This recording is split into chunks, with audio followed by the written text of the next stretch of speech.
Simple খিচুড়ির recipe নিয়ে চলে আসলাম। এখানে ১০০ গ্রাম চাল এবং ২ রকমের ডাল ব্যবহার করেছি সমপরিমাণ।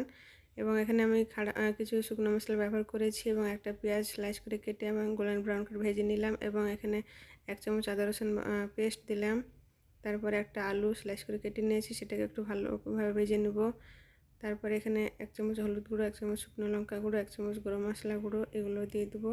বেশি মশলা ব্যবহার করব না এখানে। এবং চালটা যে ধুয়ে রেখেছিলাম সেটা আমি এখানে দিয়ে দিলাম এবং এটা ভালোভাবে মিক্স করে নেব, হালকা ফ্রাই করে নেব। ৪ গ্লাস ফুটন্ত গরম পানি ব্যবহার করেছি এবং এটা ৫ মিনিট হাই ফ্লেমে রান্না করব। এখানে দিয়ে দিলাম ১ চামচ লবণ এবং ৪-৫টা কাঁচা লঙ্কা এবং কয়েকটা রসুনের কোয়া। ৫ মিনিট হয়ে গেলে ২ মিনিট আমি মিডিয়াম টু লো ফ্লেমে ঢাকা দিয়ে রেখে দেবো। এখানে আমি কিছু ড্রাই ফ্রুট ব্যবহার করেছি, ১০-১২টা কাজু এবং কিছু কিশমিশ, সেটাকে আমি ঘি দিয়ে ভেজে আমি এখানে মিক্স করে দেবো। এবং পুরো ভিডিওটা আমার চ্যানেলে দেওয়া আছে, অবশ্যই চ্যানেলটিকে সাবস্ক্রাইব করবেন।